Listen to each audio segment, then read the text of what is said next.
नमस्कार बच्चों, मैं जीडी सर स्वागत करता हूं आपके अपने चैनल लर्न विद जीडी पर, जिसमें हम chapter 2 acid base and salt अम्ल क्षार लवण की बात कर रहे हैं, जो 7 मार्क्स का है। इसका वेटेज 8.75% है। पहला प्रश्न है, अम्लता एसिडिटी का उपचार करने के लिए निम्न में से किस औषधि का उपयोग किया जाता है? Which of the following medicine is use to treat acidity? A antibiotic, B analgesic, C antacid, D antiseptic. ये क्वेश्चन आपको आना चाहिए बच्चों। अगर आपको क्वेश्चन नहीं आता आप कमेंट कर सकते हैं। वैसे मैंने जो है टेलीग्राम चैनल पर इसके पीडीएफ डाल दूंगा, जिसमें सारे क्वेश्चन के आंसर भी आपके साथ के साथ होंगे और कंप्लीट आंसर है, उसमें कोई दिक्कत की बात नहीं है। प्रश्न 2 है हमारा, अम्लीय विलयन का पीएच मान, pH value of an acid solution is more than 7, less than 7, pH is equal to 7, pH is equal to 14।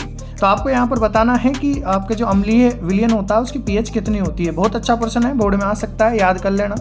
फिर प्रश्न 3 की बात करें तो pH में P किसके लिए प्रयुक्त होता है? In pH the letter P stands for power, pressure, potential, protein. तो यहाँ पर आपका जो है किसके लिए आता है P, ये आपको यहाँ पर बताना है। चलिए फिर अगला प्रश्न देखते हैं, pH मान के किस परिसर में हमारा शरीर सही प्रकार से कार्य करता है? In which pH range does our body function properly. तो बच्चों, अगर चैप्टर आपको ये चैप्टर अच्छा लगा और इसके इंपॉर्टेंट क्वेश्चन जो है बहुत अच्छे लगे आपको, तो आप इसको लाइक कर सकते हैं और अपने दोस्तों के साथ शेयर कीजिए। वैसे आप अपनी जो ये प्लेलिस्ट चालू की है, ये उम्मीद से बहुत अच्छी चल रही है, बच्चे इसको देखना पसंद कर रहे हैं। और अगर आप और भी बच्चों के साथ अगर इसको शेयर करते हैं तो मेरे को मोटिवेट मिलेगा और आपका तो भला होगा ही, उनका भी भला होगा।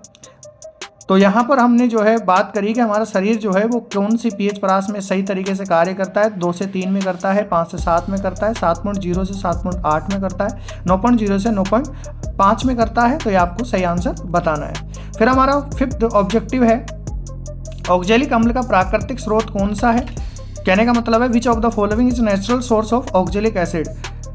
किस चीज़ के अंदर आपका ये जो है ऑक्जेलिक एसिड पाया जाता है? संतरे में, ऑरेंज में, टमाटर, टमेटो, सिरका, विनेगर, इमली, टर्निट। तो किस में ये पाया जाता है? इस टाइप के क्वेश्चन बहुत ज़्यादा आते हैं बोर्ड में, हर पेपर में कंपलसरी होता है इस टाइप का क्वेश्चन पूछना, इसलिए मैंने यहाँ पर ऐड किया है। और इसी का ही जो हमने बड़ा क्वेश्चन बनाया है इसका भी एक। तो चलिए हमारे रिक्त स्थानों की तरफ बढ़ते हैं। तो हमारा पहला रिक्त स्थान फिल इन द ब्लैंक्स है। क्षारीय विलयन का pH हमेशा 7 से या 7 से क्या होगा? ज़्यादा होगा, कम होगा, ये आपको बताना। The pH of basic alkaline solution is always blank than 7।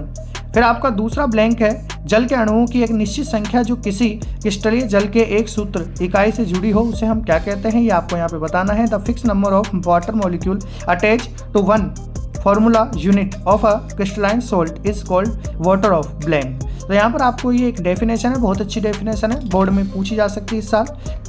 तो आपका तीसरा जो आपका ब्लैंक है वो देखिए, ब्लैंक आयन इज उपस्थित किसी अम्ल के अम्लीय व्यवहार के लिए उत्तरदायी है। तो ये कौन से आयन होते हैं यहाँ पर जो एसिडिटी को कोज करते हैं? The presence of blank ion is responsible for the acidic behaviour of an acid. ये आपको बताना है। हमारे अगले जो ब्लैंक है, किसी अम्ल या क्षार में जल मिलाने पर प्रति इकाई आयतन आयनों की सांद्रता में कमी आती है। इस प्रक्रिया को क्या कहते हैं? बहुत अच्छी डेफिनेशन है, पूछी जा सकती है। On adding water to an acid और base the concentration of ions per unit volume increase, this process is called blank. तो आपको बताना है, जल की कठोरता को हटाने में ब्लैंक का उपयोग किया जाता है। तो जल की कठोरता किससे हटाते हैं आपको यहाँ पर बताना है। Blank is use to remove the permanent hardness of water. मधुमक्खी काटने पर प्रभावित क्षेत्र पर दुर्बल क्षार। तो दुर्बल क्षार का यहाँ पर आपको एग्जांपल बताना है। In case of bee sting a weak base like is applied to affected area to give relief. वहीं हम हमारे वेरी इंपॉर्टेंट में अब बड़े क्वेश्चन पे आ जाते हैं। तो उसके अकॉर्डिंग हमारा पहला जो बड़ा क्वेश्चन है वो है, निम्न का pH मान आपको बताना है। मैंने ये बहुत ही अच्छा क्वेश्चन आपके लिए छांटा है। तो यहाँ पर हमारे बुक में जो है एक टेबल सी बनी हुई है, कलरफुल टेबल है। वो टेबल तो क्या कहें, एक डायग्राम सा है, उसमें कलर इस टाइप दे रखी है। pH जो टॉपिक है वहाँ पर होगा और उसमें उसके नीचे बहुत सारे जो है pH मान दे रखे हैं। उनके pH मान भी बोर्ड में पूछ लिए जाते हैं, इसलिए मैंने आपके यहाँ पर क्वेश्चन ऐड किया है।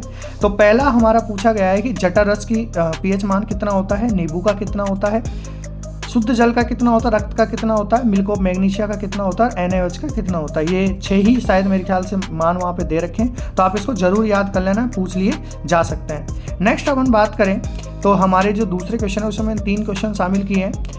लिटमस विलियन क्या होता है, व्हाट इज लिटमस सॉल्यूशन, ये आपको बताना है, बोर्ड में पूछा भी जा चुका है, रिपीट भी हो सकता है। कैल्शियम कार्बोनेट के अन्य विविध रूप कौन कौन से होते हैं, what are the other various forms of calcium carbonate. तो आपको जैसा कि पता ही होगा कि ये क्वेश्चन जो है मैं कहाँ से डालता हूँ, हमारी जो एसपी होती है उससे जो मैंने ये क्वेश्चन डाले हैं उसमें छाटे हैं। ये वैसे क्वेश्चन है जो चैप्टर के बीच बीच में से आए हुए हैं, इसलिए मैंने यहाँ पर इनका संग्रह किया है। ऐसा कौन सा ग्रह है जिसका वायुमंडल सल्फ्यूरिक अम्ल के बादल से बना हुआ है, विच planet has an atmosphere made of sulphuric acid clouds. चलिए हमारा तीसरा जो क्वेश्चन है वो है नेटल क्या होता है, नेटल के डंक का उपचार कैसे किया जाता है। ये एक प्लांट है, तो उससे जो है कुछ एसिडिक सब्सटेंस निकलता है, मेथनोइक एसिड निकलता है इससे, जिससे जलन होती है, तो ये जंगलों में पाया जाता है। ये उसमें एक ऑरेंज बॉक्स में दे रखा है बुक के बीच में। What is nettle, how it is nettle sting treated. पीतल एवं तांबे के बर्तनों में दही एवं खट्टे पदार्थों को क्यों नहीं रखना चाहिए। Why should curd and sour substances not be kept in brass and copper utensils. चलिए तो हमारे अगले प्रश्न में बढ़ते हैं। यौगिक ए तनु HCl से अभिक्रिया कर कैल्शियम क्लोराइड तथा एक गैस देता है जो जलती मोमबत्ती की तीली बुझा देता है। तो इस टाइप के क्वेश्चन बच्चों इस चैप्टर से बहुत कॉमन है। इस टाइप के ये A B वगैरह टाइप के क्वेश्चन ज़्यादा पूछे जाते हैं। तो यहाँ पर ये गैस कैसे पहचान की जाती है, ये आपकी कार्बन डाइऑक्साइड गैस है और इसकी पहचान आपकी जो है दूधिया टेस्ट या मिल्की टेस्ट जो होता है उससे की जाती है, और मैंने आंसर लिख ही दिए हैं जैसा कि आपको पता ही है। तो compound A react with dilute HCl to form calcium chloride and a gas which extinguishes a burning matchstick. Identify compound A and gas. The balance equation.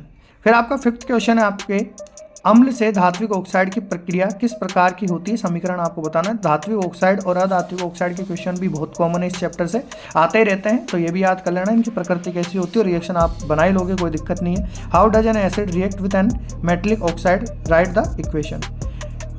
फिर हम अगले क्वेश्चन पे बात करते हैं। क्षार के अधात्विक ऑक्साइड की क्रिया किस प्रकार की समीकरण दिखाती है, ये उसका एक कॉम्प्लीमेंट्री क्वेश्चन है जो पिछला क्वेश्चन है। फिर उदासीनीकरण अभिक्रिया क्या होती है, ये यहाँ पर आपको बताने। न्यूट्रलाइजेशन रिएक्शन जो है आपके यहाँ पर क्या होती है।